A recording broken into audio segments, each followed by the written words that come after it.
She was 23 years old when the lawyer called. Her grandfather had died 6 months ago.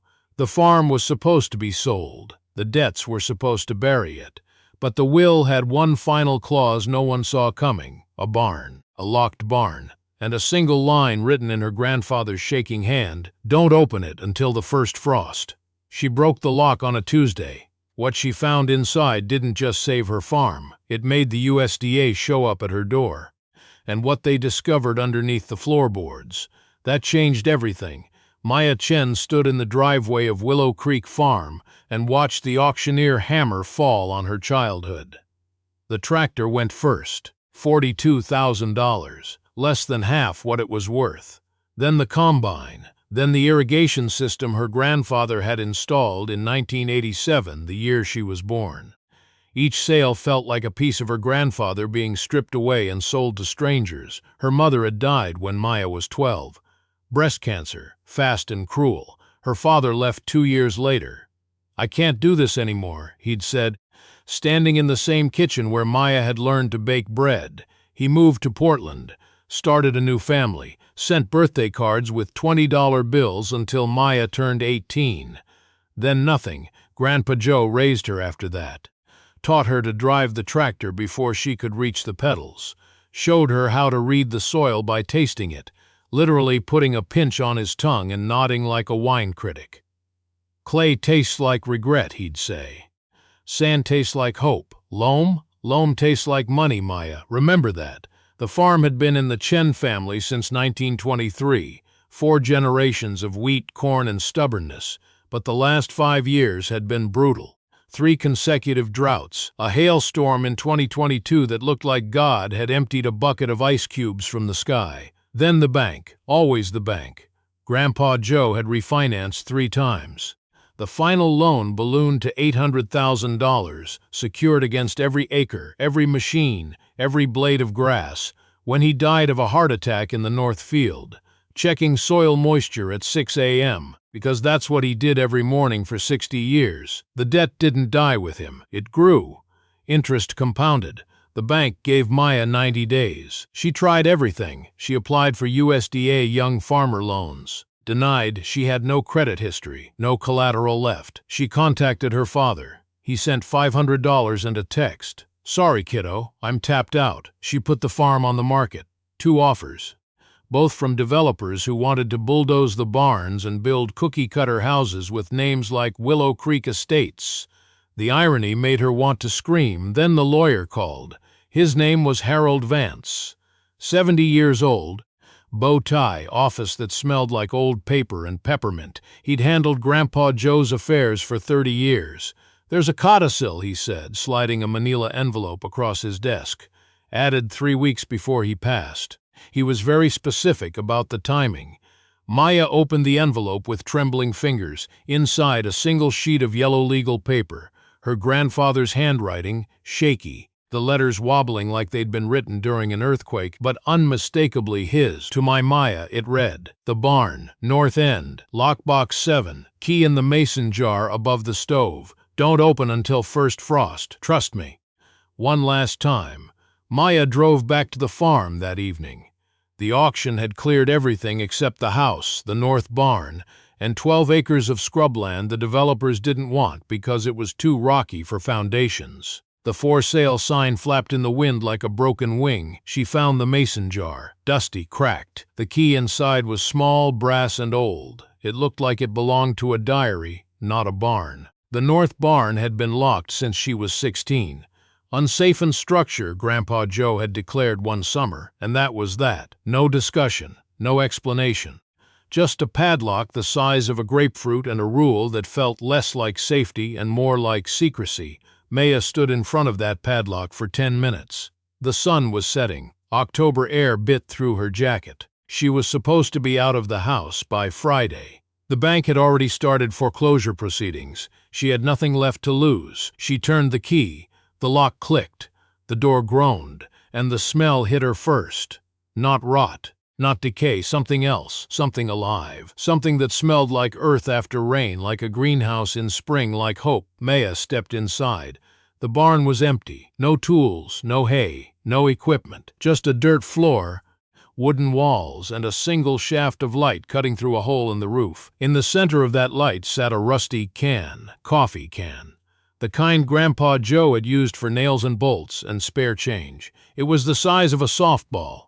The label long faded, the metal pocked with orange corrosion. She picked it up. It was heavier than it looked. Something rattled inside. Not nails, not bolts. Something soft, something that shifted when she tilted it. Maya pried the lid off with her thumbnail. The metal cut her finger. She didn't notice. Inside, wrapped in a scrap of wax paper yellowed with age, were seeds. Dozens of them. Each one the size of a grain of rice, but wrong. Wrong color, wrong shape. They were deep purple, almost black, with a faint iridescent sheen that caught the light like oil on water. She'd never seen anything like them. Not in seed catalogs, not in agricultural textbooks. Not in the 60 years of farming journals Grandpa Joe had kept in the attic, organized by year, weather, and yield. Maya held one seed to the light. It was warm, actually warm, like it had been sitting in sunlight. Even though the barn was dark and cold, she didn't know what they were. She didn't know if they were even real. But she knew, with a certainty that made her hands shake, that her grandfather had left these for her, had planned this, had waited for the first frost, and she knew, standing in that empty barn with a rusty can and a bleeding finger, that this was her last chance. Maya planted them the next morning, all of them. In the rocky 12 acres the developers had rejected. She didn't know what they were. She didn't know if they'd grow. She didn't know if she was losing her mind, but she planted them anyway. And 7 days later, when the first frost came and killed everything else on the farm, those seeds did something impossible. Part 2, the impossible sprouts 7 days. That's all it took. 7 days from planting to something that shouldn't exist. The agronomist from the county extension office took one look and called his professor at Iowa State. The professor drove 3 hours. He brought a camera. He brought a soil testing kit. He brought a graduate student who looked like he was about to cry. "This isn't possible," the professor kept saying. "This literally cannot happen." But it was happening in Maya's field, in her dead soil, growing from seeds that came from a rusty can in a locked barn. And when the frost hit, that's when things got really strange. Maya planted the seeds on October 3rd. She didn't have a plan. She didn't have equipment. The auction had taken everything. She had a shovel from the garage, a bag of compost she'd been saving for the tomato plants that never got planted, and a desperation that made her hands work until they blistered. The 12 acres were worse than she remembered. The soil was compacted, gray, lifeless. 3 years of drought had baked it into something resembling concrete. Rocks the size of fists pushed through the surface like the earth was trying to birth stones instead of crops. The county extension agent had tested this soil in 2023, pH of 8.9, organic matter at 0.3%. The report had one word in the recommendations column: abandon. Maya didn't care. She dug 40 holes by hand, each one 6 inches deep. Each one spaced 3 feet apart in a grid she'd measured with her grandfather's old folding ruler. She dropped 1 seed per hole. She covered them with compost. She watered them with a 5-gallon bucket she carried from the house. 1 trip per hole, her shoulders screaming, her back aching, her mind empty except for one thought.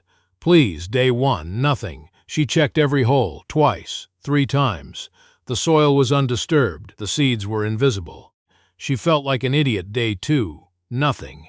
She stood in the field at dawn, shivering, watching the sun rise over the dead corn stalks the combine had left behind. The farm was quiet in a way that felt like mourning. No tractors, no workers, no birds even, like the wildlife had given up too. Day 3. She almost didn't check. She was packing boxes in the house, preparing for the eviction that was now 48 hours away. But something pulled her back to the field, something she couldn't name. She walked to the 3rd row, the 5th hole, and stopped. A green thread, no wider than a hair, barely an inch tall, pushing through the compacted soil like it was breaking through glass. Maya dropped to her knees. She didn't breathe.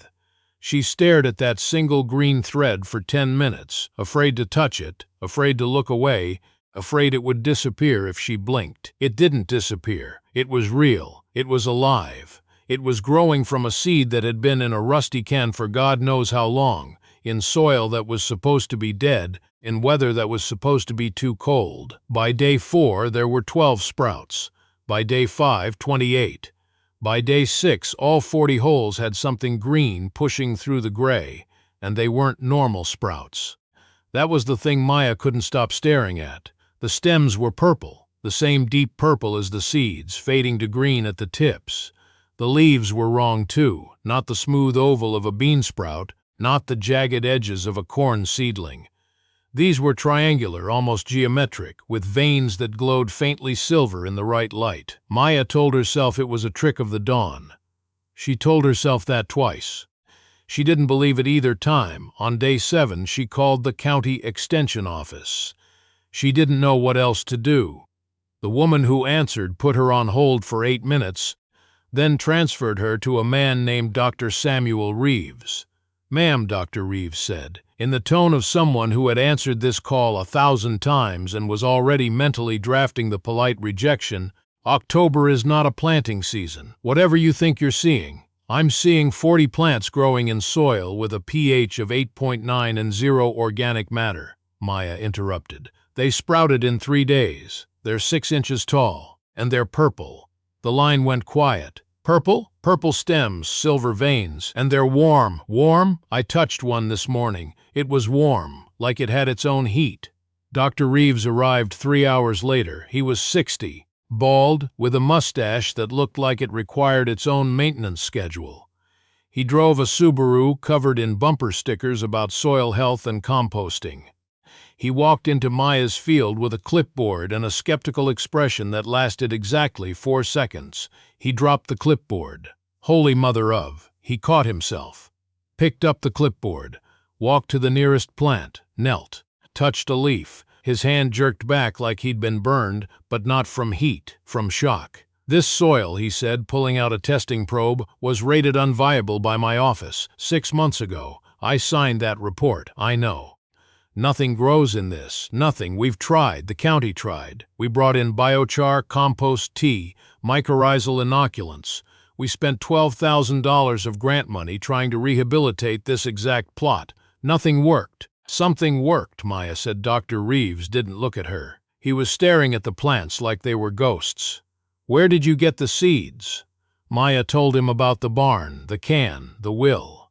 She showed him the wax paper, still in her pocket, still smelling faintly of something she couldn't identify. He took it with tweezers from a kit she hadn't noticed him carrying. He held it to the light. He smelled it. He tasted it. Actually put a corner on his tongue, the way her grandfather had taught her to taste soil. His eyes went wide. "This is beeswax, old beeswax, pre-1950s at least. And there's something else. Something in the wax itself." "What?"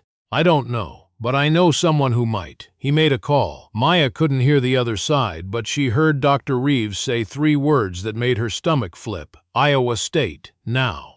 The professor arrived at sunset. Dr. Helen Voss, 72 years old, white hair in a bun that looked like it could withstand a hurricane, wire-rimmed glasses, and a canvas satchel that probably contained the secrets of the universe. She walked into the field without speaking. She touched a plant. She knelt and smelled the soil around it. She pulled out a magnifying glass, an actual magnifying glass, like a detective in a movie, and examined a leaf for 3 minutes. Then she stood up and looked at Maya with an expression that made Maya want to run and cry at the same time. "Where did you get these seeds?" Maya told the story again. The barn, the can, the will, the first frost. Dr. Voss listened without interrupting. When Maya finished, she nodded once. "Your grandfather, Joseph Chen, you knew him." "I knew of him." Dr. Voss turned back to the plants. "In 1987, there was a project, classified, agricultural research. The government was looking for crops that could grow in marginal soil, drought-resistant, frost-tolerant, self-fertilizing. Your grandfather was one of the farmers they recruited." "What?" "He signed a non-disclosure agreement. 50 years. He couldn't tell anyone, not even family." Dr. Voss touched a purple stem gently, almost reverently. "These seeds, they're not from any catalog. They're not from any seed bank. They're from that project, a project that was shut down in 1992 and buried so deep the files were supposed to be destroyed. What project? Dr. Voss looked at her. Project Deeproot. And Maya? These plants? They're not supposed to exist. The government thought they destroyed every sample, every seed, every record. Your grandfather must have saved these, hid them. Waited for what? For you. Dr. Voss knelt again, this time with a soil corer. She pushed it into the ground beside a plant, pulled out a sample, and held it to the light. And Maya, you need to see this. The soil was changing. Where it had been gray and dead, it was now dark brown, almost black. Where it had been compacted, it was loose, crumbly, alive. And around the roots of each plant, the soil was moving. Not from wind, not from insects, something else. Something in the soil itself was shifting, restructuring, rebuilding. They're not just growing, Dr. Voss whispered. They're healing the soil, the land, everything. That night, the first frost came. May awoke to white. The world had been painted in ice. Every surface glittered with death. The dead corn stalks were silver skeletons. The grass was crystal. The temperature had dropped to 26 degrees, and every living thing that hadn't gone dormant was now dead, except her plants. She ran to the field in her pajamas and boots, heart hammering, sure she would find 40 frozen corpses. She found 40 plants standing in the frost like they were wearing winter coats. The purple stems had darkened to near black. The silver veins glowed brighter, and around each plant, in a perfect circle 3 feet wide, the frost had melted. The ground was warm. Steam rose from the soil in the cold morning air like the earth itself was breathing. Dr. Reeves called at 6 a.m. "I'm coming back," he said, "and I'm bringing someone from the USDA." Maya didn't answer. She was staring at her plants, at her impossible, beautiful, terrifying plants, and she was wondering what her grandfather had started, what he had hidden, what he had set in motion from beyond the grave. And she was wondering, with a fear that made her hands shake, what would happen when the government found out. Part 3. The USDA Arivist. The USDA doesn't send 2 agents to a failing farm in Iowa unless something is very wrong, or very right. Agent David Park and Agent Sarah Mitchell arrived in a black SUV with government plates and faces that gave away nothing. They had a warrant. They had hazmat suits in the trunk, and they had a file on Maya's grandfather that was thicker than a phone book. "We need to see the plants," Agent Park said, "and we need to see them now." But what they found in the soil around those plants, that wasn't in any file. That wasn't in any database. That was something the government had spent 30 years trying to forget. Maya met them at the gate. She'd had 3 hours to prepare. 3 hours to panic, to pace, to consider running. She'd settled on defiance. She was 23 years old. She was about to lose her farm, and she had 40 plants that were literally keeping her soil alive. She wasn't going to let them take that without a fight. Agent Park was Asian American, mid-40s, with the kind of face that looked like it had never smiled. He wore a suit that cost more than Maya's car. Agent Mitchell was white, early 30s, with a ponytail and hiking boots that suggested she'd rather be in a field than an office. She was the one who looked at Maya's plants and whispered, "Oh my God, I'm Chen," Agent Park said, holding up a badge and a sheaf of papers. "I'm Agent David Park, USDA Tice. This is Agent Sarah Mitchell. We have a warrant to inspect, sample, and potentially quarantine any biological material on this property that may constitute an unregulated genetically modified organism or an invasive species of agricultural concern." "These are my plants," Maya said, "on my land." "Your land is in foreclosure proceedings," Agent Park said, not unkindly. "The bank has already filed. We're not here about the debt, we're here about the plants." "Why?" Agent Mitchell stepped forward. She wasn't looking at Maya. She was looking at the field, because Dr. Voss called us, and because what she described doesn't exist. It exists. You're looking at it, I know. Agent Mitchell's voice was soft, almost reverent, and that's the problem. They walked to the field together. Maya led, her chin up, her hands in fists inside her jacket pockets. The agents followed, Park with his tablet out, Mitchell with her eyes never leaving the plants. Agent Park stopped at the edge of the field. He didn't kneel, he didn't touch. He just stared for a full minute. Then he pulled out his phone and made a call. Maya only heard one side of it. "Sir, it's Park. I'm on site." "Yes." The Voss report was accurate. "No, sir. More than accurate. You need to see this." "No, sir. Photos won't do it justice." "Yes, sir. I'll secure the perimeter." He hung up. "No one enters this field. No one leaves this property until my supervisor arrives." "You can't do that," Maya said. "This is private property, Chen," Agent Park said, and for the first time something flickered in his eyes. Not anger, not authority, fear. "Do you know what these plants are? No, do you know where they came from?" "My grandfather's barn, a rusty can."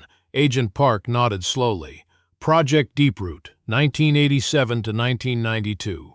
A joint venture between the USDA, the Department of Energy, and a private research firm called Biogenesis. The goal was to create crops that could grow in post-nuclear environments, self-fertilizing, soil remediating, frost-resistant. Theoretically impossible, but they tried anyway. Post-nuclear? Cold War thinking, Agent Mitchell said quietly. What if the bombs fell? What if we needed to feed survivors in poisoned soil? They engineered organisms that could extract nutrients from nothing, that could break down contaminants, that could generate their own heat in freezing temperatures. They succeeded, Maya said. Look at them. They succeeded too well, Agent Park said. The plants worked. They grew in simulated nuclear winter. They cleaned contaminated soil. They produced viable seeds. But there was a problem. What? They wouldn't stop. Agent Park's voice dropped. The plants didn't just grow. They spread. They outcompeted everything. Native grasses, weeds, crops. They released compounds into the soil that made it inhospitable to anything else. In the test fields, they took over 50 acres in 6 months. The only way to stop them was to burn the soil 3 feet deep. Maya felt cold, colder than the frost. These are 40 plants, on 12 acres. 40 plants that are already changing your soil chemistry, Agent Mitchell said.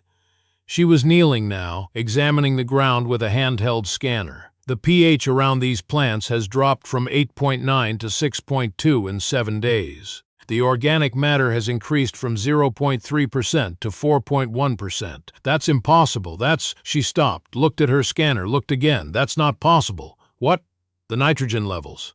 Agent Mitchell stood up, her face pale. Maya, your soil is fixing its own nitrogen, without bacteria, without legumes. The plants are doing it themselves, and they're sharing it with the soil. That's good, right? It's unprecedented. Agent Park's phone buzzed. He looked at it. My supervisor is 2 hours out. Until then, we wait. They waited in Maya's kitchen. She made coffee she couldn't afford. The agent sat at her grandfather's table, the one with the scar where he'd dropped a chainsaw in 1998. Agent Mitchell asked about the farm, about Maya's childhood, about Grandpa Joe. She listened like she actually cared. Agent Park spent the time on his tablet, scrolling through files he wouldn't let Maya see. But she caught glimpses, classified stamps, redacted paragraphs, photos of test fields that looked like her field, but bigger, wilder, more terrifying. The supervisor arrived at noon. Dr. Robert Chen, no relation, he assured her, though the coincidence made Maya's head spin. He was 80 years old, Chinese-American, with a cane and eyes that had seen things he couldn't forget. He walked into the field without a word. He touched a plant. He knelt and smelled the soil. He stood up and looked at Maya with an expression that broke her heart. Your grandfather was my friend, he said, and my enemy. We worked together on Deeproot. He was the only one who believed we could control it, the only one who thought these plants could be tamed. When the project was shut down, when they ordered us to destroy everything, he was the one who argued, who fought, who refused. He saved the seeds. He saved more than seeds. Dr. Chen looked at the field. He saved the research, the real research, the part they didn't want anyone to know. What part? Dr. Chen turned to her. The plants don't just grow, Maya. They learn. They adapt. They communicate. The ones in the test fields were aggressive because we made them aggressive. We bred them for survival at any cost. But your grandfather, he spent 30 years working on something else, a different strain, a gentler strain, one that heals instead of conquers. How do you know? Because I helped him. Dr. Chen's voice cracked. In secret. For 30 years. We met once a year, always in a different place, always with precautions. We tested, we refined, we bred. And when he got sick, when he knew he was dying, he told me he'd hidden the final seeds, the perfected strain. He wouldn't tell me where. He said only one person could find them. Only one person could grow them. Me, you. Dr. Chen nodded. And Maya, the government doesn't know about this strain. They think all deep-root material was destroyed. If they find out, if they realize what your grandfather created, they'll take this farm, they'll take these plants, they'll take everything, and they'll bury it so deep no one will ever know it existed. Maya looked at her field, at her 40 impossible plants, at the steam rising from the warm soil in the cold air. She thought about her grandfather, dying alone in the north field, carrying this secret to his grave. She thought about the developers who wanted to build houses, the bank that wanted her land, the government that wanted to erase her grandfather's life's work. What do I do? Dr. Chen smiled. It was a sad smile, but it was real. You grow them, Maya. You grow them all, and you show the world what your grandfather built, before they can stop you. But they were already coming. Maya didn't know it yet, but the order had already been signed, the quarantine notice, the seizure warrant. The black trucks that would arrive at dawn. She had 12 hours. 12 hours to save her farm, her grandfather's legacy, and the most important agricultural discovery in human history. Part 4. The midnight harvest, 12 hours. That's all Maya had. 12 hours before the government trucks arrived with flamethrowers and burial orders. Dr. Chen had warned her. Agent Mitchell had slipped her a note with a phone number and a single word: run. But Maya wasn't running. She was 23 years old, she had 40 plants that could change the world, and she had a grandfather's ghost whispering in her ear. She made 3 phone calls that night. The first was to a truck driver named Big Mike, who owed her grandfather a favor from 1994. The second was to a journalist who had been fired from 3 newspapers for asking too many questions about government agriculture programs. The third? That call would either save her farm or destroy everything, because the person on the other end had the power to make Maya a hero, or make her disappear. Maya stood in her kitchen at 8 p.m., the note crumpled in her hand, her mind racing through options that all ended in disaster. She couldn't run. Where would she go with 40 plants and no money? She couldn't fight. The government had lawyers, guns, and infinite patience. She couldn't hide. The farm was surrounded by flat land, visible for miles, impossible to conceal. She needed help. Real help. The kind that didn't ask questions and didn't keep records. Big Mike answered on the 3rd ring. His voice was gravel and cigarettes. The sound of a man who had spent 40 years driving trucks through every weather America could throw at him. Maya Chen, little Maya, your grandpa's girl. Mike, I need a favor. Your grandpa saved my life in '94.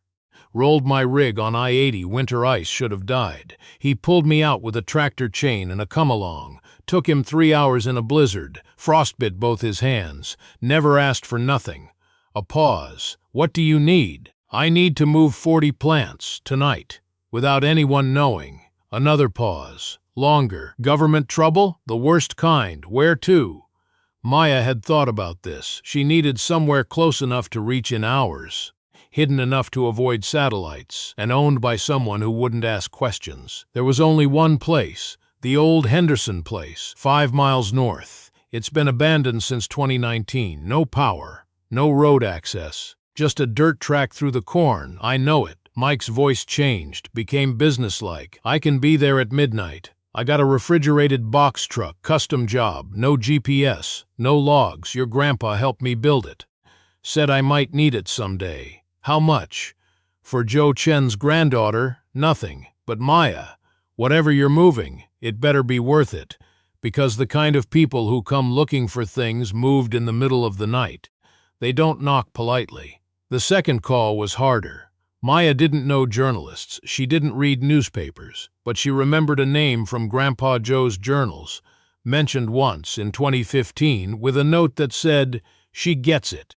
The only one. Alina Vargas, investigative reporter, Fired from the Washington Post for publishing a story about USDA cover-ups. Fired from the New York Times for investigating Monsanto's seed patent lawsuits. Fired from ProPublica for asking why the government was quietly buying up farmland in the Midwest. She had a Substack now, 12,000 subscribers. No editor, no filter, no fear. Maya found her number through a farming forum.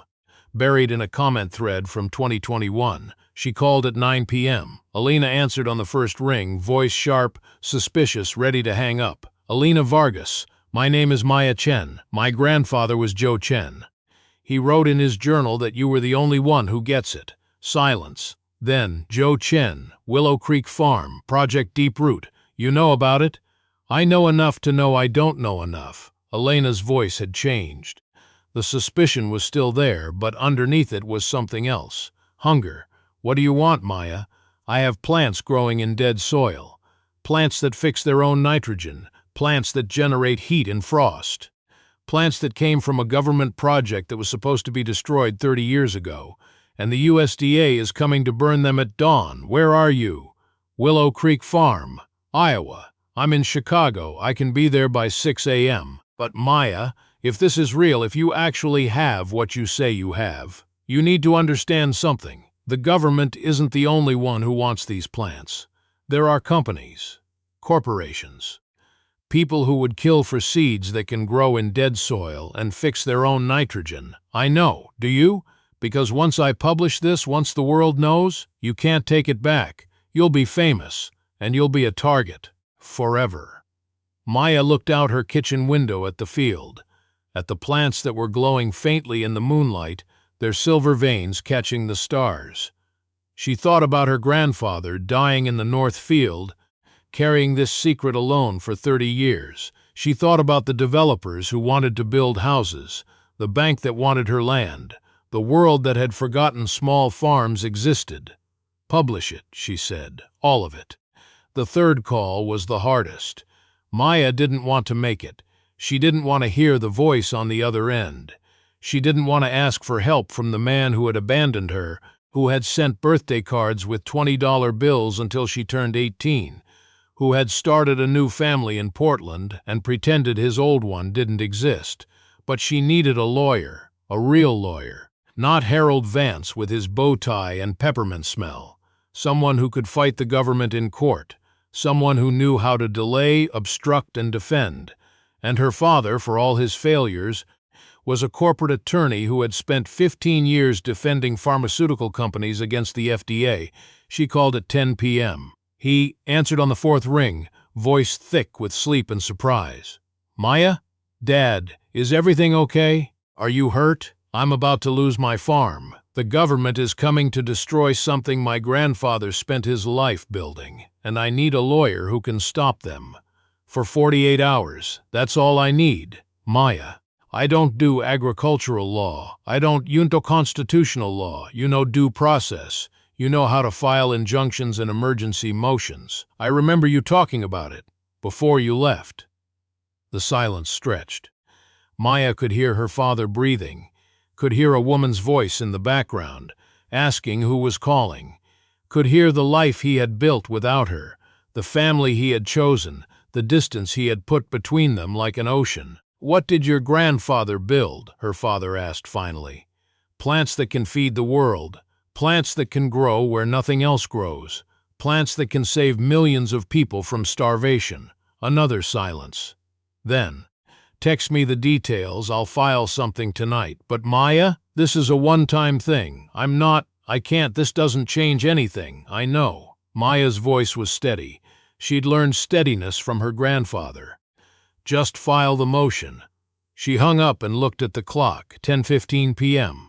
Midnight was when Mike arrived, 6 a.m. was when Elena arrived, dawn was when the government arrived, and somewhere in between Maya had to move 40 plants, file a lawsuit, and prepare to face the world. Big Mike's truck rolled up at 11:47 p.m. It was a refrigerated box truck, white, no markings, the kind that moved produce from farm to market every day without anyone looking twice. But Maya knew this truck. She'd seen it in her grandfather's barn when she was a child, covered in tarps, smelling of diesel and secrets. Mike was bigger than she remembered. 6'4", 300 pounds, with a beard that reached his chest and hands that could crush walnuts. He hugged her without asking, lifting her off the ground like she weighed nothing. Little Maya. Joe would be proud. He'd be terrified. That too. Mike set her down. "Show me what we're moving." She led him to the field. The plants were taller now, 18 inches, maybe 2 feet. The purple stems had thickened, developed a bark-like texture. The leaves were broader, each one the size of Maya's palm, the silver veins forming patterns that almost looked like writing.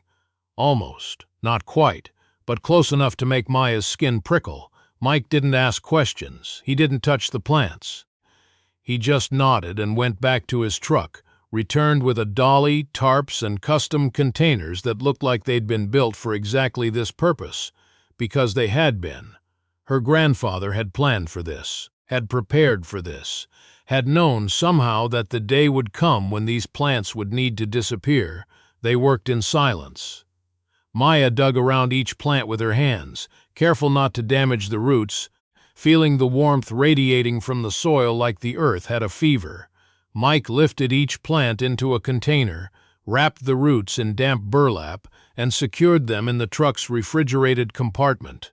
The temperature was set to 55 degrees, warm enough to keep the plants alive, cool enough to slow their metabolism. By 1:30 a.m., all 40 plants were loaded. The field looked empty, sad, like a grave. Maya stood in the center of it, where the first plant had sprouted, and felt the soil, still warm, still alive. The plants had already changed it. The change would last. Even without them, the soil was different, better, healing. "Where now?" Mike asked. "The Henderson place. I'll follow in my truck." They drove through darkness.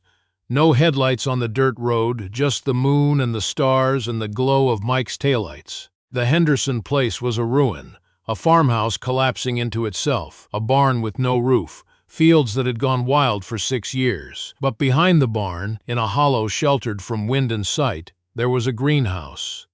Glass and aluminum, overgrown with vines but structurally sound. Maya's grandfather had built it in 2005, she realized now. For this. For them, they unloaded the plants by flashlight, placed them in the greenhouse, in soil Mike had brought from his own compost pile, rich and dark and alive. The plants settled in like they recognized the place. The silver veins brightened, the stems straightened. They were home. Maya locked the greenhouse door. She didn't know if she was locking them in or locking the world out. Maybe both. Mike left at 3 a.m., refusing payment, refusing thanks. "Your grandpa saved my life," he said. "This doesn't even the score." Maya drove back to her farm, to the empty field, to the government that was coming, to the journalist who would arrive in 3 hours, to the father who might file a motion or might not. She sat on her grandfather's porch and watched the sky lighten. She didn't sleep, she just waited. At 5:47 a.m., a car turned onto her driveway. Not a government SUV, a beat-up Honda Civic with Illinois plates. Elena Vargas stepped out. She was 45, Latina, with gray-streaked hair pulled back in a messy bun and eyes that missed nothing. She looked at Maya, looked at the empty field, looked at the horizon where the sun was beginning to rise. "Show me," she said. Maya showed her. The field, the warm soil, the greenhouse 5 miles away, the rusty can, the wax paper, her grandfather's will. She told her everything, the whole story. From the auction to the barn to the agents to the midnight move. Elena listened without taking notes. She just watched Maya's face, watched her hands. Watched the way she looked at the empty field like it was full of ghosts. When Maya finished, Elena nodded. "I'm going to publish this today, before the government can spin it, before they can bury it." "But Maya, you need to understand what happens next." "What?" "The world changes. Your life changes. There is no going back." Maya looked at the sunrise, at the farm that had been in her family for 4 generations, at the empty field that was already healing, already different, already alive in a way it hadn't been for years. "Good," she said. "Let it change."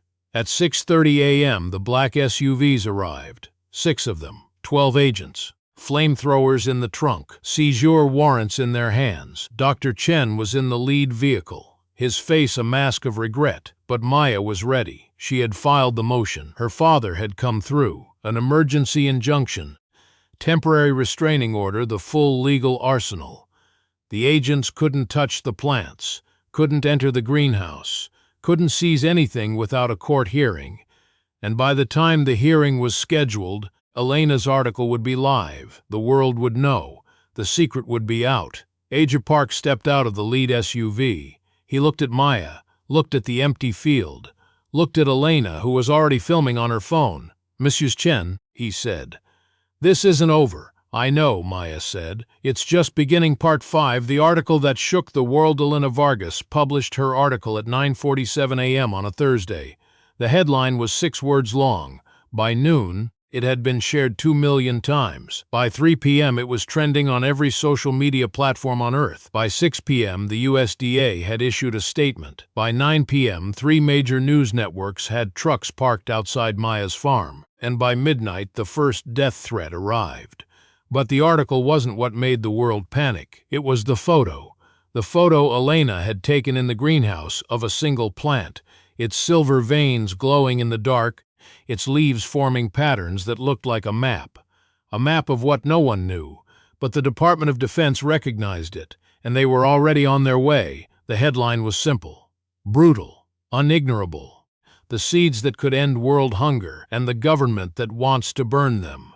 Elena didn't hold back. She named names: Agent Park, Dr. Chen, the USDA officials who had signed the destruction order. She detailed Project Deeproot, the classified research, the cover-up, the 30-year silence. She described Maya's plants, the purple stems, the silver veins, the soil that healed itself, the frost that melted around them like they carried summer in their cells. And she included the photo, the one that changed everything. It was a close-up of a single leaf, taken in the greenhouse with a macro lens. The silver veins were visible in extraordinary detail, not random, not chaotic, but patterned, geometric, almost like circuitry, almost like language. Elena shown it law to a linguist friend as a joke. "Looks like alien writing, right?" The linguist had stopped laughing, called back 3 hours later. "It's not writing, but it's not random either. It's mathematical, fractal, self-similar at every scale.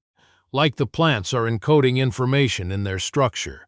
The internet exploded. By noon, the article had been translated into 40 languages, Reddit threads with 50,000 comments, Twitter trending worldwide. Deeproot seeds, Maya Chen saved the plants. Scientists debated in comment sections. Conspiracy theorists claimed alien intervention. Farmers from across the Midwest started driving to Iowa, parking on Maya's road, leaving offerings of seeds and soil and prayers. The USDA statement came at 2 p.m., carefully worded, vaguely threatening. "We are aware of the claims regarding an unregulated biological organism. The USDA's primary concern is the safety of American agriculture. We are reviewing the situation. We have no further comment at this time." The Department of Defense statement came at 4 p.m., shorter, scarier. "The department is monitoring the situation. We have no comment on matters of national security." National security. The words made Maya's blood run cold. She was standing in her kitchen, surrounded by reporters and cameras and a lawyer her father had sent, a sharp young woman named Priya, who looked like she could argue circles around the Supreme Court, when she heard the helicopters, 3 of them, black, no markings, flying low over the farm in a formation that looked like hunting. "They're not here for the plants," Priya said, her voice steady despite the fear in her eyes. "They're here for you." Maya didn't run. She walked outside, into the crowd of reporters, into the cameras, into the helicopter's rotor wash that blew dust and corn silk into the air like snow. She stood on her grandfather's porch and looked at the world that had come to her door. "My name is Maya Chen," she said, her voice carrying farther than she expected. "My grandfather was Joe Chen. He spent his life growing things, feeding people. He believed that the land could heal if we let it. He believed that science and farming could work together. He believed in me." She paused. The cameras clicked. The reporters held their breath. "These plants are not dangerous. They are not alien. They are not a threat. They are the result of 30 years of careful breeding, of scientific research, of a man who loved the soil more than he loved his own life." The government wants to destroy them because they can't control them, because they represent a future where farmers don't need their seeds, their chemicals, their permission. A murmur in the crowd. Farmers nodding. Reporters scribbling. I am not a scientist. I am not a politician. I am a farmer. And I am asking you, the American people, the world, to let me grow these plants, to let me prove what they can do, to let me honor my grandfather's last wish. She stopped. The silence was absolute. Even the helicopters seemed to pause. Then someone started clapping. A farmer in overalls, tears on his weathered face. Then another. Then a reporter. Then the whole crowd, a wave of sound that rolled over Maya like water. But the government wasn't clapping. The helicopters kept circling, and in the distance Maya could see more vehicles approaching. Military vehicles, Humvees, trucks with covered beds that could contain anything. Priya stepped forward. Mrs. Chen has filed for emergency protection under the Whistleblower Protection Act. She has also applied for a research patent on behalf of the Chen Family Trust. Any attempt to seize, destroy, or interfere with these plants will result in immediate legal action and significant public scrutiny. It was a bluff. Maya knew it. Priya knew it. But it was a good bluff. The helicopters pulled back. The Humvees stopped at the edge of the property. The standoff began. That night, the death threat arrived. An email sent to Elena's Substack, forwarded to Maya. Simple, direct. Burn the plants, or we burn you. Elena wanted to call the FBI. Maya said no. They already know. They're already watching. This is just someone trying to scare me. It's working, Elena said. A little. Maya managed a smile. But I've been scared before. This is different. This is important. She slept in the greenhouse that night, on the dirt floor, surrounded by her plants, feeling their warmth like a blanket. She dreamed of her grandfather. He was young, standing in a field of purple plants that stretched to the horizon. He turned to her and smiled. You're doing good, Maya. Keep going. She woke to sunlight and the sound of singing. Farmers, dozens of them, standing at the edge of her property, holding signs, holding hands, holding their children. They had come from Nebraska, Kansas, Missouri, Illinois. They had come in trucks and tractors and RVs. They had set up tents. They had brought food. They had brought seeds of their own, saved varieties, heirloom crops, the genetic heritage of American agriculture. They were forming a human chain around the farm, around the greenhouse, around Maya. We heard about your plants, said an old man with hands like twisted roots. We heard about the government. We heard about your grandpa. We're not letting them take this. Not again. Again? The old man looked at her with eyes that had seen too much. In 1982, the government came for my neighbor's hemp, said it was marijuana, took everything. In 1997, they came for my cousin's heritage wheat, said it was contaminated, burned the field. In 2003, they came for my sister's seed library, said it was illegal, confiscated 50 years of breeding. They always come, Maya, always. But this time, we're ready. Maya looked at the crowd, at the farmers who had driven hundreds of miles to stand with her, at the reporters who were documenting everything, at the government vehicles that were still waiting, still watching, still calculating. She thought about her grandfather, about the rusty can, about the 30 years of secret work, about the choice he had made to hide instead of fight, to wait instead of reveal. She wasn't going to wait anymore. Priya, she said, I want to hold a press conference tomorrow. In the greenhouse, I'll show them the plants. I'll show them the soil. I'll show them everything, Maya. That's dangerous. If something goes wrong, if something goes right, it changes everything. Priya looked at her for a long moment. Then she nodded. I'll make the calls. That night, Maya walked through her plants.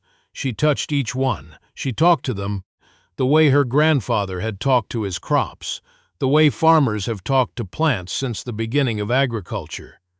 She told them about the world, about the people who wanted to see them, about the hope they represented.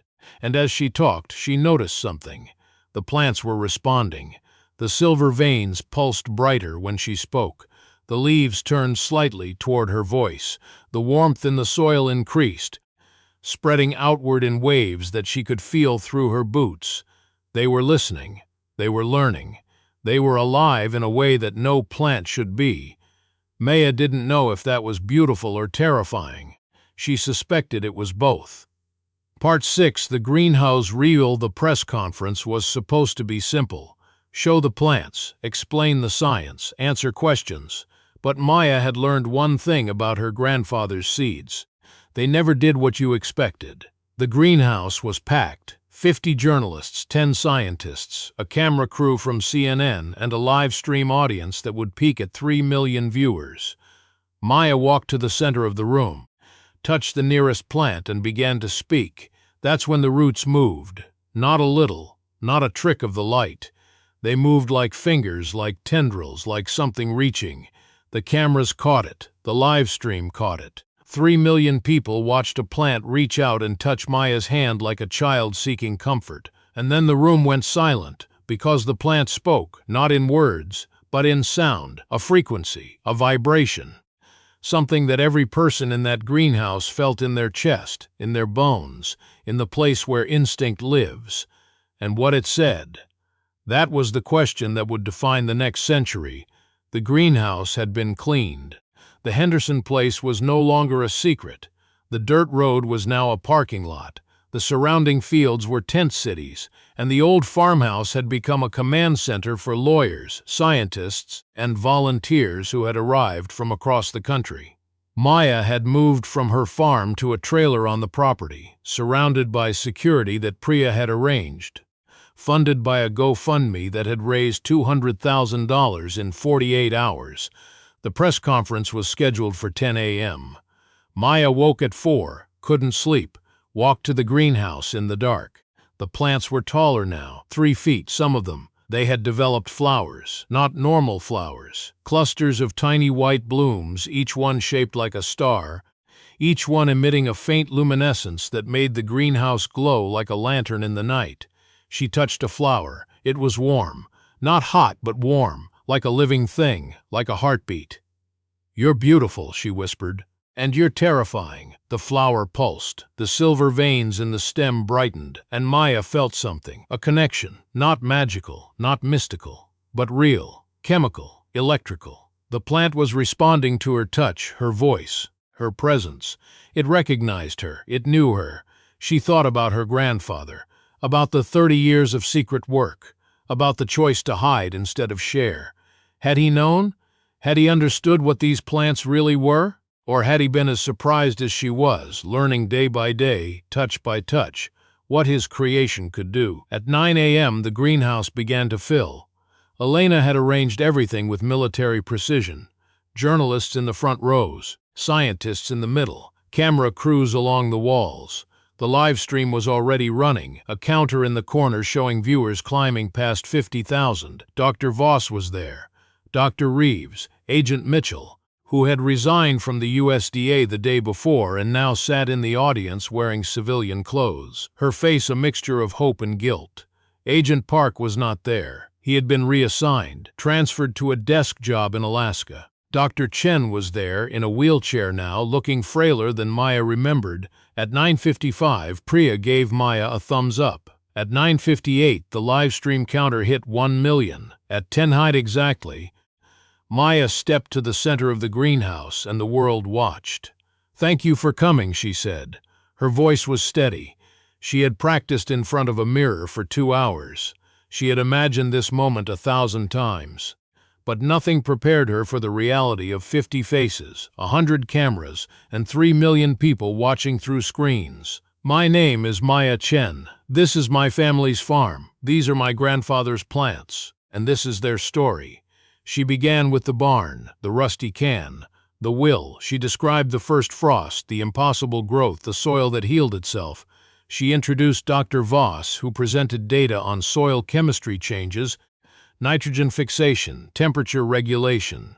She introduced Dr. Reeves, who explained the agricultural implications, what these plants could mean for drought-stricken regions, for depleted farmland, for a world facing climate change and food insecurity. The journalists asked questions, good questions, hard questions, about safety, about containment, about genetic drift, about the risk of these plants escaping into wild ecosystems. Maya answered as best she could, admitting what she didn't know, promising to find out what she could. Then a reporter from the New York Times asked the question Maya had been dreading. "Miss Chen, these plants are clearly unusual. Some would say unnatural. There are reports, unconfirmed, that they exhibit behaviors beyond normal plant biology, responses to stimuli, communication, even, and I know this sounds strange, movement. Can you address these concerns?" Maya looked at the plants. At the one nearest her, the tallest, the one with the most silver veins. She had felt it respond to her. She had seen it move.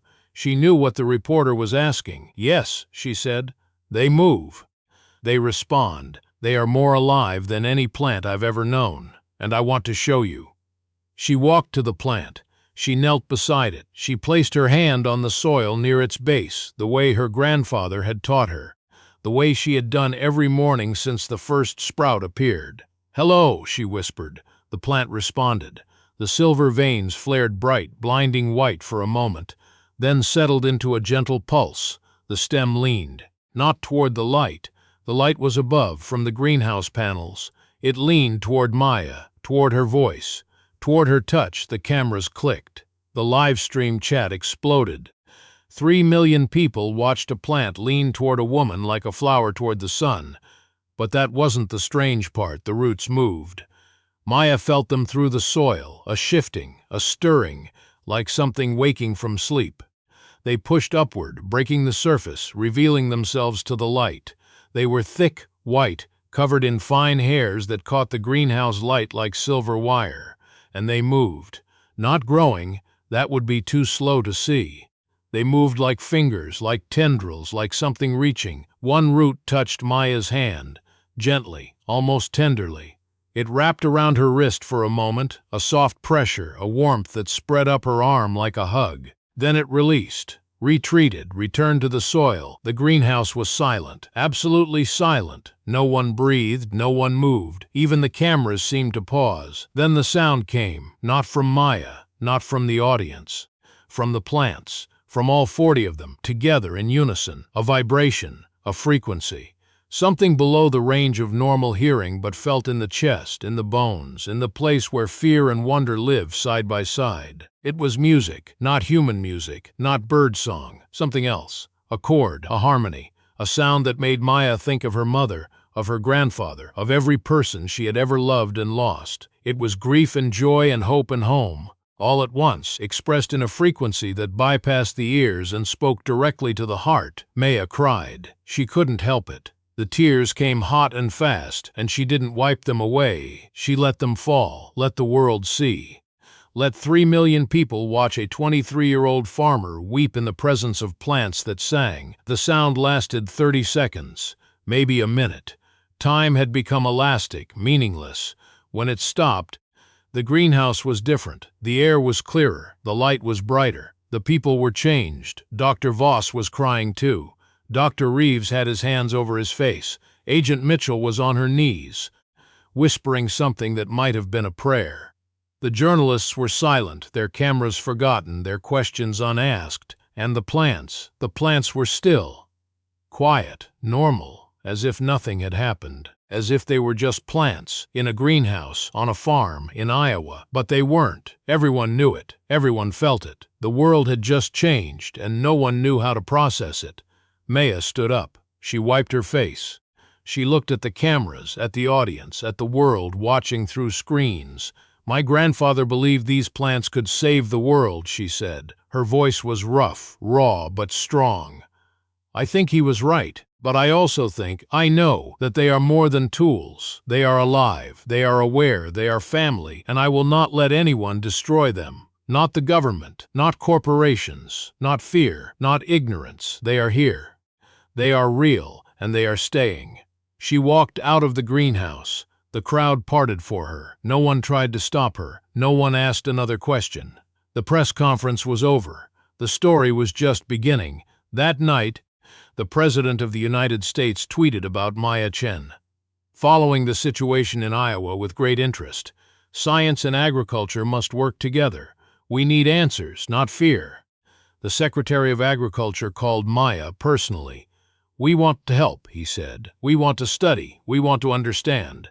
Maya said, "No, you wanted to burn them yesterday. You can study them when I trust you. That might be never." The world was divided. Scientists were fascinated. Religious leaders were divided, some calling the plants a miracle, others a deception. Farmers were overwhelmingly supportive. Environmentalists were cautiously optimistic. The Department of Defense was silent, which worried Maya more than any statement could. And in the greenhouse the plants grew. Taller, stronger, more beautiful, more strange. They developed fruit now, small, purple, glowing faintly in the dark. Maya hadn't tasted them yet. She was afraid. She was also curious. She was also, deep down, certain that whatever happened next would define not just her life, but the future of human civilization. Her grandfather had known, he had always known, and he had left her this gift, this burden, this miracle, with a single instruction: don't open until the first frost. The frost had come, the barn was open, the world was watching. And Maya Chen, 23 years old, farmer, orphan, granddaughter, was about to discover what her grandfather had really created. Part 7. The fruit of knowledge. The fruit appeared on the 7th day after the press conference. 40 plants, 40 fruits, each one the size of a plum, deep purple, warm to the touch, and emitting a scent that made people weep. Dr. Voss ran every test she could. No toxins, no allergens, no compounds that should exist in any fruit on Earth. But there was something else, something in the cellular structure, something that looked like it had been engineered, but not by human hands. Not by any hands. "This isn't DNA," Dr. Voss said, her voice shaking. "Not as we understand it. It's something else, something more." Maya held the first fruit in her hand. She thought about Eve, about Pandora, about every story of a woman who opened something she shouldn't have. Then she thought about her grandfather, dying in the North Field, carrying this secret for 30 years. She took a bite, and the world dissolved. The fruit was sweet, not sugary sweet, complex sweet, like honey and vanilla and something else, something Maya couldn't name, something that tasted like memory and possibility, and the color purple. The texture was firm but yielding, like a perfectly ripe peach. The juice was warm, not hot but warm, like drinking sunlight. She swallowed. The world didn't end, the sky didn't fall. She didn't sprout wings or speak in tongues. She just stood in the greenhouse, holding a half-eaten fruit, waiting for something to happen. Then it did. The knowledge came not as a vision, not as a voice, but as a feeling, a certainty, a connection. Maya suddenly understood the plants in a way she hadn't before. She could feel them, all 40 of them, their roots in the soil, their leaves in the air, their cells dividing and growing and living. She could feel their health, their needs, their simple plant desires. More light, more water, more space, more time. And she could feel something else: the soil, the earth beneath the greenhouse, the mycelial networks that connected plant to plant, root to root, life to life. It was a web, a network, a communication system older than human language, older than animal thought, older than almost anything on Earth. And she was part of it now, connected, tuned in, listening. She could feel the farm, her farm, the 12 acres where the first plants had grown. The soil there was different now, alive, teeming with microorganisms that hadn't existed there a month ago. Bacteria that fixed nitrogen, fungi that broke down toxins, protozoa that regulated the whole system. The plants had seeded the soil with life. They had built an ecosystem. They had created a world, and she could feel beyond the farm, the neighboring fields, the corn that was struggling in the late-season heat, the soybeans that were yellowing from nitrogen deficiency, the wheat that was ready for harvest but thin, weak, depleted by years of chemical farming. She could feel their distress, their hunger, their need for what her plants could provide. Maya opened her eyes. She didn't know when she'd closed them. Dr. Voss was staring at her, clipboard forgotten, pen on the ground. "Maya? Are you okay?" "I'm fine." Her voice sounded different, deeper, resonant, like she was speaking from somewhere else. "I'm better than fine. I understand now." "Understand what?" "Everything." Maya looked at the plants, at the fruit in her hand, at the world that had just opened like a door. My grandfather didn't just breed plants, he bred a bridge, a connection between human and earth. These fruits, they're keys. They open a door that we've forgotten existed. Dr. Voss looked skeptical, terrified, hopeful, all at once. Maya, that's not science, that's exactly what it is. Maya took another bite. The connection deepened. She could feel the greenhouse, the farm, the county, the state. She could feel the cornfields of Iowa, the wheat fields of Kansas, the rice paddies of Arkansas. She could feel the agricultural heartbeat of America, strong and weak, healthy and sick, thriving and dying. And she could feel what her plants could do, what they wanted to do, what they were designed to do. They wanted to heal. Not just soil, not just farms, everything. The connection between human and earth, broken by centuries of extraction and exploitation, could be rebuilt. The plants were architects, engineers, healers. They could teach the soil to remember how to be alive. They could teach the crops to remember how to thrive. They could teach the farmers to remember how to listen. Maya walked out of the greenhouse. She walked to the edge of the property, where the crowd was still camped, where the farmers still held their vigil, where the world was still watching. She raised the fruit above her head. "I ate one," she said. "I'm fine. I'm better than fine, and I want to share this with all of you, with the world." The crowd surged forward. Priya tried to stop them. Elena tried to stop them, but they couldn't. The farmers, the reporters, the scientists, the curious, they all wanted to taste. They all wanted to know. They all wanted to feel what Maya had felt. She gave them the fruit, all 40 of them, one per person, chosen by lottery, by need, by the simple human desire to be part of something bigger than themselves.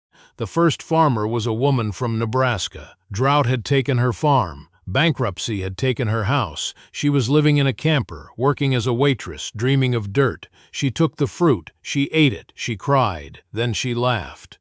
Then she ran to the nearest patch of dead soil and plunged her hands into it, feeling what Maya had felt, seeing what Maya had seen, knowing what Maya had known. "It's alive," she whispered.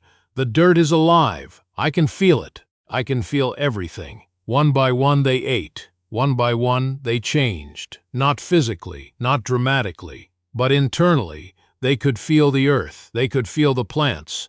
They could feel the connection that had been broken, that was being rebuilt, that would change everything. Dr. Voss was the last. She hesitated. She was a scientist, rational, skeptical. She didn't believe in mystical connections or spiritual experiences. But she was also curious. She was also hungry. She was also deep down hoping. She ate. She felt. She understood. "My God," she said. "My God, Joe was right. He was right about everything." That night the world changed again. The 40 people who had eaten the fruit became ambassadors. They returned to their farms, their communities, their lives, carrying a new understanding. They planted seeds, they healed soil, they taught others. The movement spread like the plants themselves, quietly, insistently, unstoppably. But not everyone was happy. The corporations that sold seeds and chemicals saw their profits threatened. The government saw its control slipping. The powerful saw a world where farmers didn't need permission, where the earth could heal itself, where the old systems of control were becoming obsolete, and they fought back. The first lawsuit came 3 days later. A seed company, one of the big ones, the ones that owned patents on life itself, sued Maya for patent infringement. They claimed her plants contained genetic material that belonged to them. They claimed ownership of her grandfather's 30 years of work. They claimed the right to destroy what they couldn't control. The second lawsuit came from the EPA. They declared the plants an invasive species, a threat to native ecosystems, a biological hazard that required immediate eradication. The third lawsuit came from the Department of Agriculture.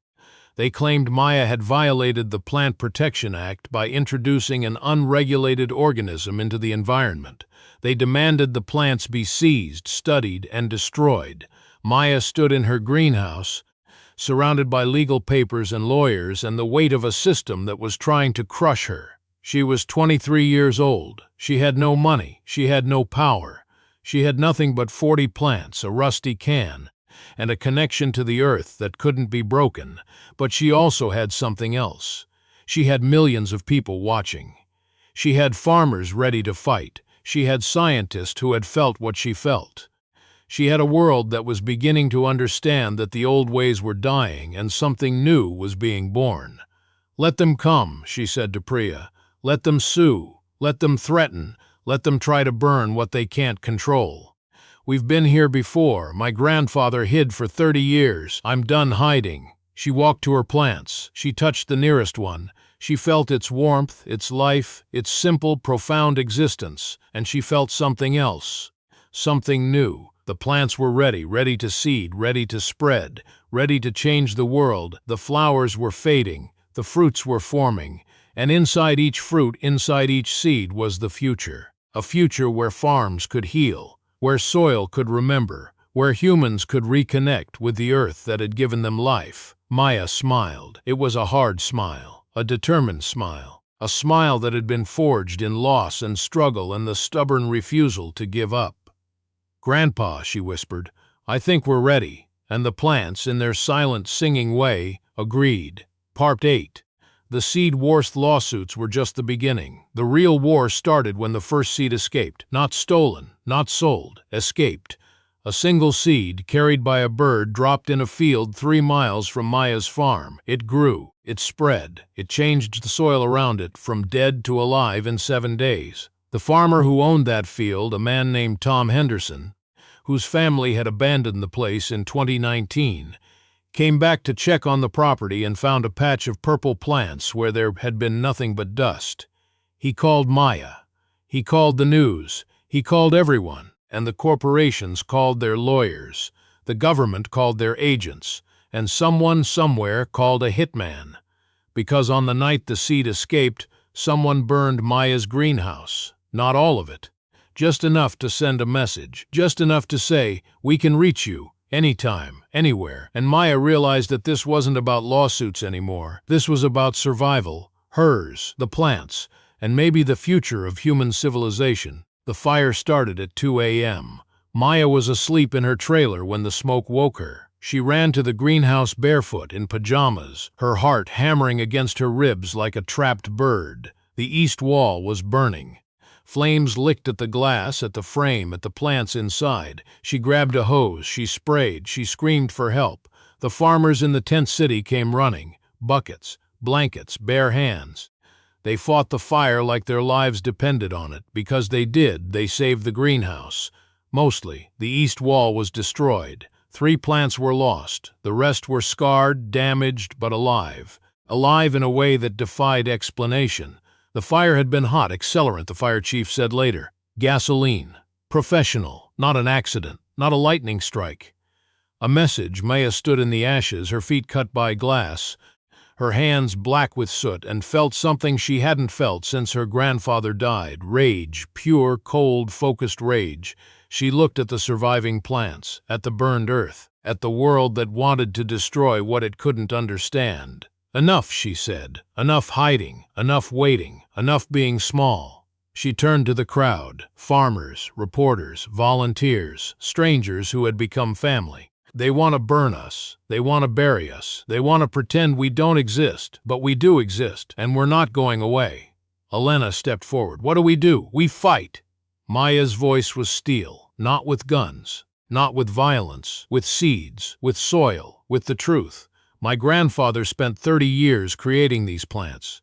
He spent 30 years hiding them. He was afraid, and he was right to be afraid. But I'm not my grandfather. I'm not afraid anymore." She walked to the center of the greenhouse, to the tallest plant, the one that had touched her hand, that had sung with the others, that had given the first fruit. She knelt. She placed her hands on the soil. She closed her eyes, and she asked, not with words, with intention, with connection, with the bond that the fruit had created. She asked the plants to seed, to spread, to share their gift with the world, not as invasion, not as conquest, as healing, as hope, as the future. The plant responded. The silver veins flared. The flowers that had been fading burst into new bloom, and from the center of the tallest plant, from the place where stem met soil, A single pod emerged. It grew in seconds, swelling, splitting, revealing seeds. Dozens of them. Hundreds, purple and black and iridescent, warm to the touch, alive with possibility. Maya gathered them. She stood. She turned to the crowd. "These are for you." She held out her hands, seeds spilling between her fingers like water. "Take them, plant them, share them. Let them grow. Let them heal. Let them change the world." The farmers surged forward, not grabbing, receiving. Each one took a single seed, a handful, whatever they could carry. They held them like treasure, like hope, like the future. Elena filmed everything. She live-streamed it. She wrote about it. She sent the story to every news outlet, every blog, every social media platform. The world watched Maya Chen give away the most valuable agricultural discovery in human history, for free, to anyone who wanted it. The corporations panicked. Their stock prices dropped. Their investors called emergency meetings. Their lawyers filed more lawsuits. Patent infringement, intellectual property theft, bioterrorism. They accused Maya of being a communist, an anarchist, a threat to national security. They demanded her arrest, her extradition, her silence. The government was divided. The president, riding a wave of public support for Maya, issued a statement. "We are reviewing all claims regarding the Chen plants. Our priority is the safety of the American people and the integrity of our agricultural systems. We urge caution. We urge study. We urge patience." The Department of Defense was less diplomatic. They classified the plants as a potential biological threat. They authorized surveillance. They prepared contingency plans. They had meetings in rooms with no windows and discussed options that made Maya's blood run cold when Elena uncovered them through a Freedom of Information Act request. But the seeds were already out. The farmers had planted them in Iowa, Nebraska, Kansas, Missouri, Illinois, Indiana, Ohio, in backyards and community gardens and abandoned lots, in schoolyards and church grounds and prison gardens. The seeds didn't care about borders or politics or profit. They just grew, they healed, they connected. Tom Henderson's field was the first. 3 miles from Maya's farm, the bird-dropped seed had grown into a plant that was now 4 feet tall, with a root system that spread 20 feet in every direction. The soil around it was dark, rich, alive. The neighboring fields, owned by farmers who had watched the Henderson place with pity for 6 years, began to change, too. The plants sent out chemical signals, through the soil, through the air, through networks that science was only beginning to understand. They invited other plants to grow. They shared nutrients. They built community. By the end of the first month, there were 1,000 plants. By the end of the second, 10,000. By the end of the third, no one could count them anymore. They were spreading, not invasively, not aggressively, gently, persistently, like hope. And the people who ate the fruit, the ones who felt the connection, they became something new, not superhuman, not magical, just aware, connected, able to feel the earth in a way that had been lost for generations. They became farmers who didn't need chemicals, gardeners who didn't need pesticides, stewards who didn't need permission. The old system began to crack. Seed sales dropped, fertilizer sales dropped, pesticide sales dropped. The corporations that had controlled agriculture for a century saw their power slipping away like water through fingers. They fought harder. They lobbied Congress. They funded opposition research. They planted stories in the media about the dangers of unregulated organisms, the threat of genetic contamination, the risk of agricultural chaos. Some people listened. Some were afraid. Some joined the opposition, marching with signs that said "No GMO" and "Protect our farms," not understanding that Maya's plants were the opposite of GMO, not engineered for profit, but bred for healing, not owned by corporations, but given to the world, not controlled but free. Maya spent her days in the greenhouse, in the fields, in the public eye. She gave interviews. She answered questions. She taught farmers how to plant, how to tend, how to listen. She was exhausted. She was exhilarated. She was living a life she had never imagined, doing things she had never dreamed, and she was not alone. Dr. Voss had moved to the farm, setting up a research lab in the old Henderson barn. Dr. Reeves had taken a sabbatical from the extension office to study the plants full-time. Agent Mitchell had become a spokesperson for agricultural reform, using her USDA insider knowledge to fight the system from within. Elena had turned her Substack into a full-time news operation. With a staff of 10 and 1 million subscribers, even Maya's father had come. Not to stay, not to apologize, but to help. He filed motions, he argued in court. He used every legal trick he had learned defending pharmaceutical companies to defend his daughter against the same kind of corporate power. They didn't talk about the past. They didn't talk about the abandonment, the birthday cards, the silence. They just worked, side by side, father and daughter, for the first time in years. But the war was not over. The arson was just the beginning. The lawsuits were just the beginning. The real battle was coming, and Maya could feel it. In her bones, in her connection to the plants, in the earth itself, something was coming, something big. Something that would test everything she had built, everything she believed, everything she was. And she was ready. Part 9. The harvest of hope. 6 months after the first seed was planted, the world held its breath. 100,000 plants, across 12 states, in soil that had been dead for decades. Growing without chemicals, without irrigation, without human intervention beyond planting. And then, on the first day of spring, they fruited.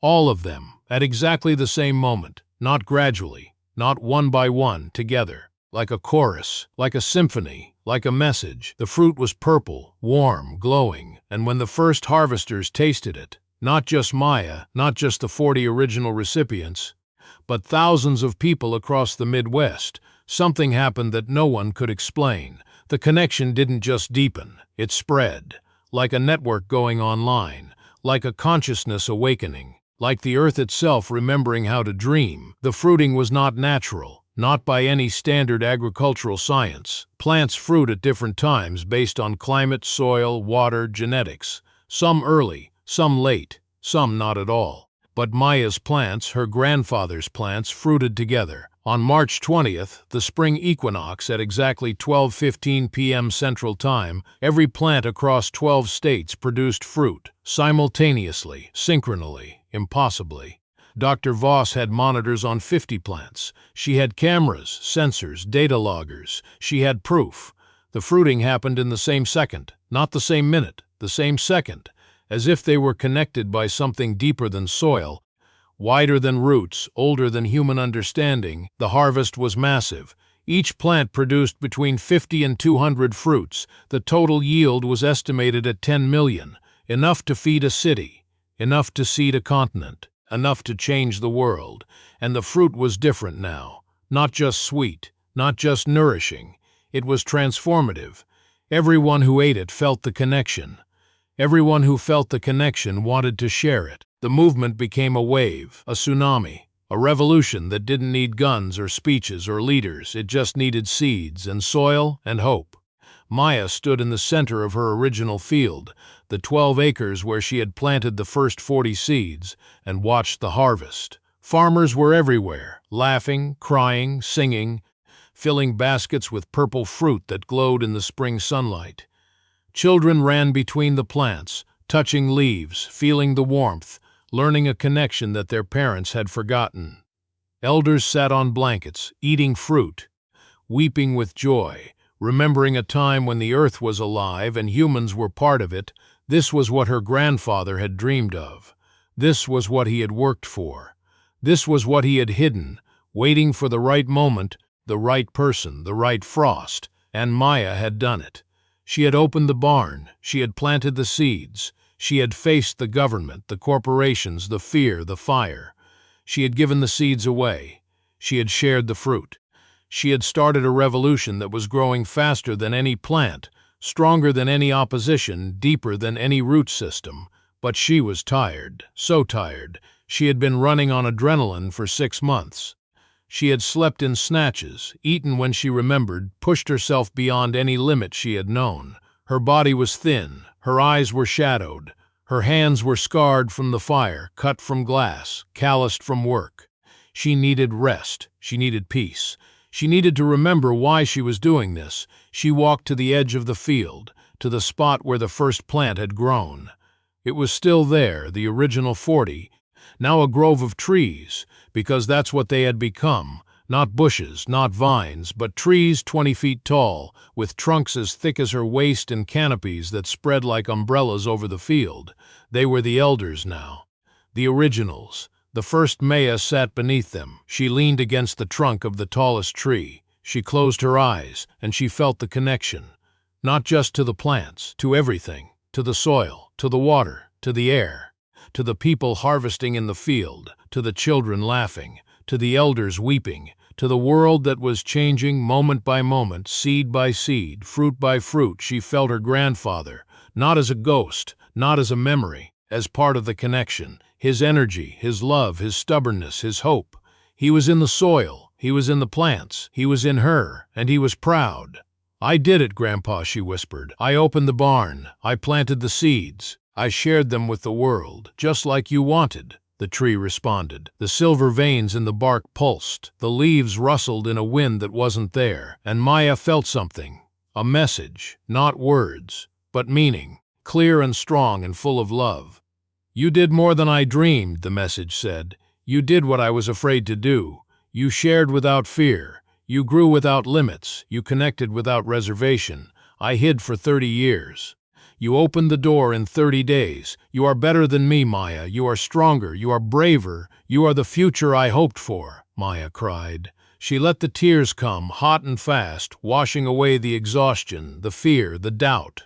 She cried for her grandfather, for her mother, for her father who was trying finally to be part of her life, for herself, for the girl who had been alone, who had been abandoned, who had found a rusty can in a barn and changed the world.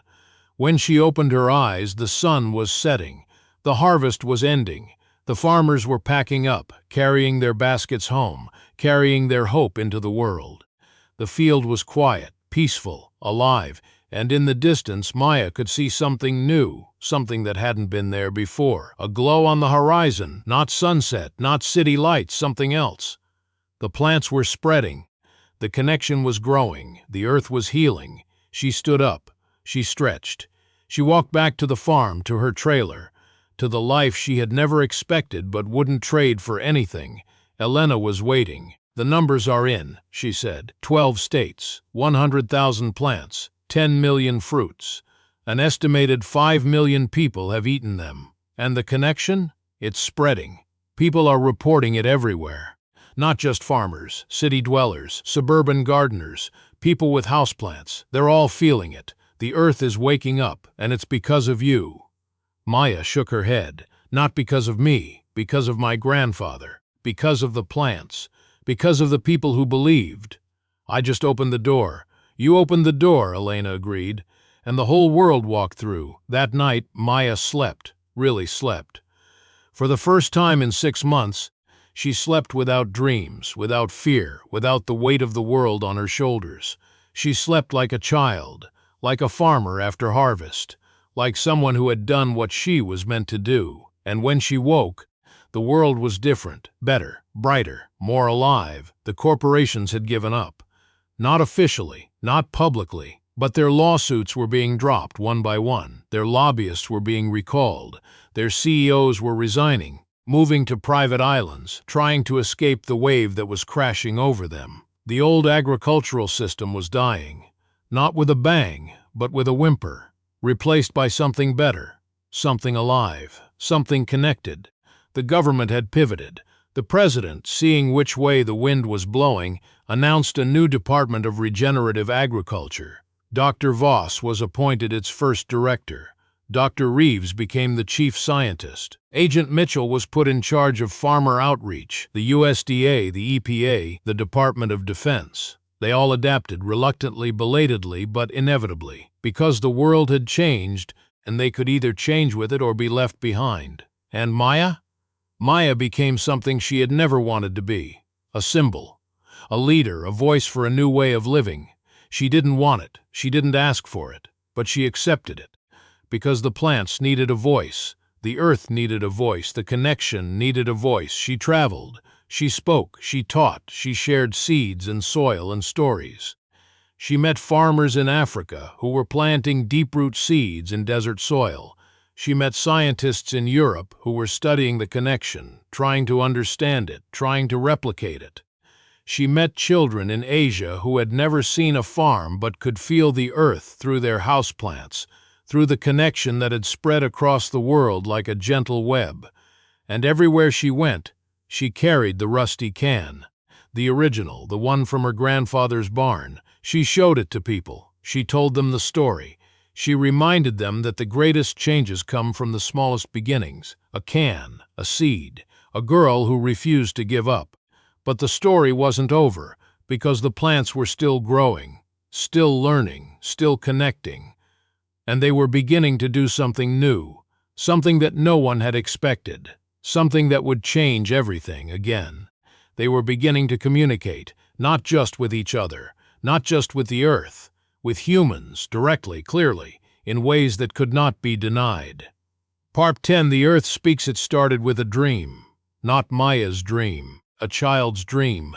A 7-year-old girl in Nebraska whose parents had planted deep-root seeds in their backyard. She dreamed of a tree, a purple tree with silver veins and warm bark. The tree spoke to her, not in words, in feelings, in images, in a language older than human speech. When she woke, she told her parents. They smiled, nodded, humored her. Then she led them to the backyard, to the plant that had grown from a seed, and she touched it, and the plant responded, not just with light, not just with warmth, with sound, a frequency, a vibration, a message. And the message was clear. The earth was speaking, through the plants, through the connection, through the children who had eaten the fruit and opened their hearts. And what the earth said, it changed everything. Forever the child's name was Lily. She was 7 years old, blonde, gap-toothed, with a laugh that could light up a room. Her parents, Mark and Sarah Henderson, had planted deep-root seeds in their backyard after visiting Maya's farm. They were not farmers. Mark was an accountant. Sarah was a teacher. They had a suburban house, a 2-car garage, and a lawn that had been dead for years because of the drought. The seeds grew. The plants fruited. Lily ate the fruit. She felt the connection. She became, like millions of others, part of the network. But she was different. Younger, more open, less filtered by the cynicism and fear that adults carried like armor. She dreamed of the tree on a Tuesday night. She woke on Wednesday morning, grabbed her mother's hand, and pulled her to the backyard. "The tree wants to talk," she said. "The tree has something to tell us." Sarah humored her. She walked to the plant, now a small tree, 6 feet tall, with a canopy that shaded half the yard. She knelt beside Lily. She placed her hand on the bark the way Maya had taught, and she heard it, faintly, distantly, like a voice underwater, like a song on the edge of hearing, but real, undeniable. The tree was speaking, not in words, in concepts, in feelings, in a language that bypassed the ears and spoke directly to the mind. The message was simple, profound, terrifying and beautiful at the same time. "Thank you. We are healing, we are remembering, we are waking, but we need your help. The earth is sick, not just the soil, the air, the water, the climate, the balance that has been broken for centuries. We can heal the soil. We can connect the life, but we cannot fix the climate alone. We need you, all of you, to change, to reduce, to restore, to remember that you are part of us, not separate from us. We are one. We have always been one, and we can be one again. But only if you choose it, only if you act, only if you love," Sarah cried. Mark, who had been watching from the porch, ran to them. He touched the tree. He heard the message. He understood. They called Maya. They recorded the message. They shared it with the world, and the world listened, because it wasn't just one tree. It was all of them, across 12 states, across the country, across the world. The plants were speaking, through the children who had eaten the fruit, through the adults who had learned to listen, through the connection that had grown from a rusty can in a barn in Iowa. The message was the same everywhere.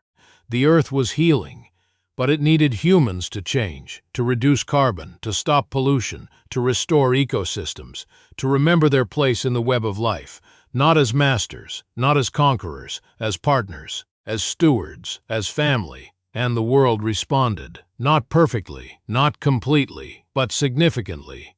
The changes that had been debated for decades, blocked by corporations and governments and inertia, suddenly became possible, necessary. Inevitable solar panels sprouted on rooftops like the plants themselves.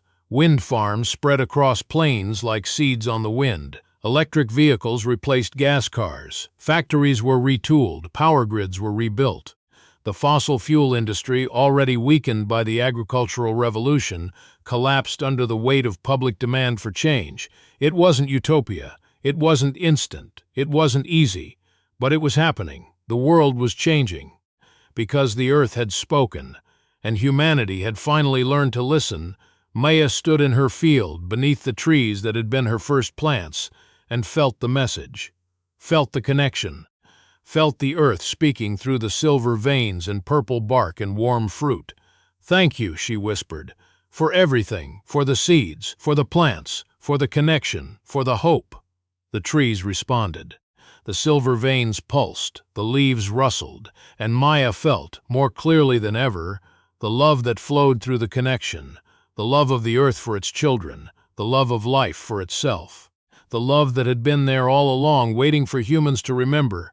She thought about her grandfather, about the rusty can, about the 30 years of secret work, about the choice to hide, to wait, to hope. She thought about the barn, the lock, the will, the first frost. She thought about the journey, the planting, the growth, the fire, the lawsuits, the harvest, the speaking, the change, and she thought about the future. The seeds that were spreading, the children who were listening, the world that was healing, the connection that was growing. It wasn't over. It would never be over. The work of healing, of connecting, of remembering was eternal. But it had begun, it had truly begun, and nothing could stop it now. Maya walked to the barn, the north barn, the one where it had all started. The lock was gone, the door was open. The rusty can sat on a shelf, empty now, its purpose fulfilled. She picked it up, she held it to her heart, she whispered, "Thank you, Grandpa, I love you."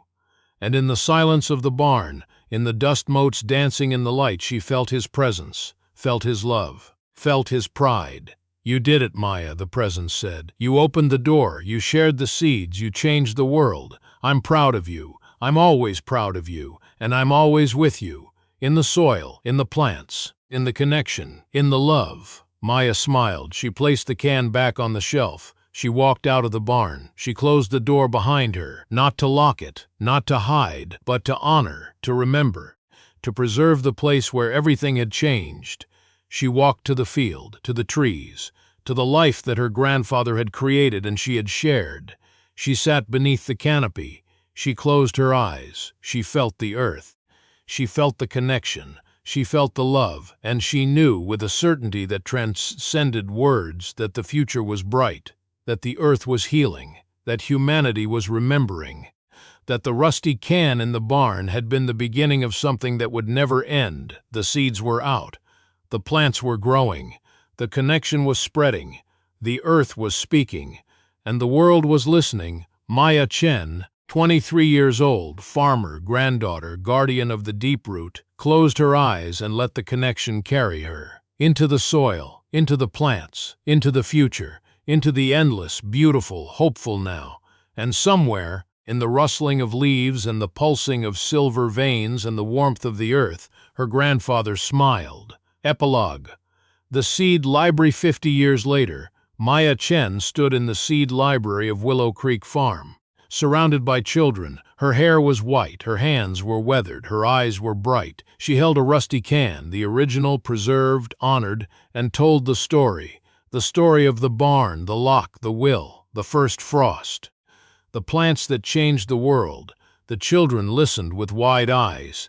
They had grown up in a world where the earth was healed, where the connection was normal, where plants spoke and humans listened and the web of life was strong. They couldn't imagine a world without it. But Maya could remember. She could remember the dead soil, the drought, the despair, the auction, the fire, the fear. She could remember the rusty can, the purple seeds, the first sprout, the impossible growth. She could remember her grandfather, and she told them every detail, every moment, every hope and fear and triumph. And when she finished, she opened the can. Inside, one seed remained, the last, the original, the seed that had started everything. She held it up to the light. It was still purple, still iridescent, still warm, still alive. "This is where it began," she said, "with one seed, one girl, one barn, one hope, and it will never end. As long as there are seeds, there is hope. As long as there is soil, there is life. As long as there are people who care, the earth will speak, and we will listen. Forever." The children cheered. The plants pulsed. The earth sang. And Maya Chen, 93 years old, guardian of the deeproot, keeper of the connection, smiled, because the story was not over. It would never be over. It was just beginning, again and again and again, forever.